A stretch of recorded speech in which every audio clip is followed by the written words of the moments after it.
Chapter 16. His first impulse, after those few appalling seconds following their escape from the fire, was to save something from the cabin. Still talking to Celie, he dropped on his knees and tucked her up warmly in the bearskin, with her back to a tree. He thanked God that it was a big skin and that it enveloped her completely. Leaving her there, he ran back through the gate. He no longer feared the wolves. If they had not already escaped into the forest, he knew they would not attack him in that hot glare of the one thing above all others they feared, fire. For a space, thought of the Eskimos, and the probability of the fire bringing them from wherever they had sought shelter from the storm, was secondary to the alarming necessity which faced him. Because of his restlessness and his desire to be ready for any emergency, he had not undressed when he threw himself on his bunk that night, but he was without a coat or cap. And Celie! He cried out aloud in his anguish when he stopped just outside the deadline of the furnace of flame that was once the cabin, and standing there with clenched hands, he cursed himself for the carelessness that had brought her face to face with a peril deadlier than the menace of the Eskimos or Bram Johnson's wolves. He alone was responsible. His indiscretion in overfilling the stove had caused the fire, and in that other moment, when he might have snatched up more than the bearskin, his mind had failed to act. In the short space he stood there helplessly in the red heat of the fire, the desperateness of the situation seared itself like the hot flame itself in his brain. As prisoners in Bram's cabin, guarded by the wolves and attacked by the Eskimos, they still had shelter, food, clothing, a chance to live, at least the chance to fight. And now...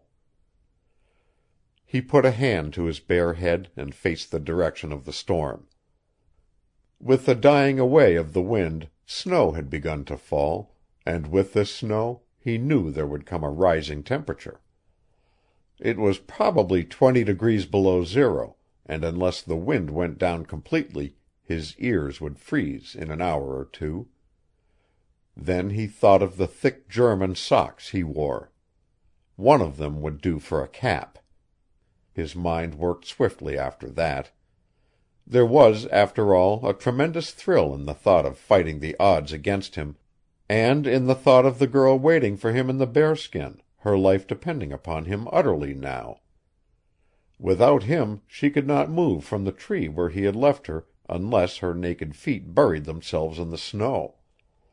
If something happened to him, she would die. Her helplessness filled him suddenly with a wild exultation, the joy of absolute possession that leapt for an instant or two above his fears. She was something more, now, than the woman he loved. She was a little child, to be carried in his arms, to be sheltered from the wind and the cold until the last drop of blood had ceased to flow in his veins. He was the mighty privilege now to mother her until the end came for them both, or some miracle saved them. The last barrier was gone from between them. That he had met her only yesterday was an unimportant incident now. The world had changed, life had changed, a long time had passed. She belonged to him as utterly as the stars belong to the skies. In his arms she would find life or death. He was braced for the fight. His mind, riding over its first fears, began to shape itself for action even as he turned back toward the edge of the forest. Until then he had not thought of the other cabin, the cabin which Bram and he had passed on their way in from the Barren. His heart rose up suddenly in his throat and he wanted to shout. That cabin was their salvation. It was not more than 8 or 10 miles away, and he was positive that he could find it. He ran swiftly through the increasing circle of light made by the burning logs. If the Eskimos had not gone far, some one of them would surely see the red glow of the fire, and discovery now meant death. In the edge of the trees, where the shadows were deep, he paused and looked back. His hands fumbled where the left pocket of his coat would have been, and as he listened to the crackling of the flames and stared into the heart of the red glow, there smote him with sudden and sickening force a realization of their deadliest peril. In that twisting inferno of burning pitch was his coat, and in the left-hand pocket of that coat were his matches. Fire! Out there in the open, a seething, twisting mass of it, taunting him with its power, mocking him as pitiless as the mirage mocks a thirst-crazed creature of the desert. In an hour or two it would be gone. He might keep up its embers for a time, until the Eskimos, or starvation, or still greater storm put an end to it. The effort, in any event, would be futile in the end. Their one chance lay in finding the other cabin, and reaching it quickly. When it came to the point of absolute necessity, he could at least try to make fire, as he had seen an Indian make it once, though at the time he had regarded the achievement as a miracle born of outnumbered generations of practice. He heard the glad note of welcome in Celie's throat when he returned to her. She spoke his name. It seemed to him that there was no note of fear in her voice, but just gladness that he had come back to her in that pit of darkness. He bent down and tucked her snugly in the big bearskin before he took her up in his arms again. He held her so that her face was snuggled close against his neck, and he kissed her soft mouth again, and whispered to her as he began picking his way through the forest.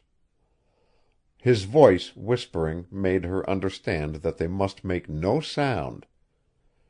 She was tightly imprisoned in the skin, but all at once he felt one of her hands work its way out of the warmth of it and lay against his cheek. It did not move away from his face.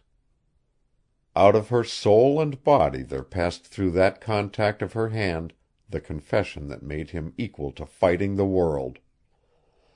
For many minutes after that neither of them spoke. The moan of the wind was growing less and less in the tree-tops, and once Philip saw a pale break where the clouds had split asunder in the sky. The storm was at an end, and it was almost dawn. In a quarter of an hour the shot-like snow of the blizzard had changed to big soft flakes that dropped straight out of the clouds in a white deluge. By the time day came, their trail would be completely hidden from the eyes of the Eskimos. Because of that, Philip traveled as swiftly as the darkness and the roughness of the forest would allow him. As nearly as he could judge, he kept due east. For a considerable time he did not feel the weight of the precious burden in his arms. He believed that they were at least half a mile from the burned cabin before he paused to rest. Even then he spoke to Celie in a low voice. He had stopped where the trunk of a fallen tree lay as high as his waist, and on this he seated the girl, holding her there in the crook of his arm. With his other hand he fumbled to see if the bearskin protected her fully, and in the investigation his hand came in contact again with one of her bare feet. Celie gave a little jump. Then she laughed, and he made sure that the foot was snug and warm before he went on. Twice in the next half mile he stopped. The third time, a full mile from the cabin, was in a dense growth of spruce, through the tops of which snow and wind did not penetrate. Here he made a nest of spruce boughs for Celie, and they waited for the day. In the black interval that precedes Arctic dawn they listened for sounds that might come to them. Just once came the wailing howl of one of Bram's wolves, and twice Philip fancied that he heard the distant cry of a human voice. The second time Celie's fingers tightened about his own to tell him that she too had heard. A little later, leaving Celie alone, Philip went back to the edge of the spruce thicket and examined closely their trail where it had crossed a bit of open.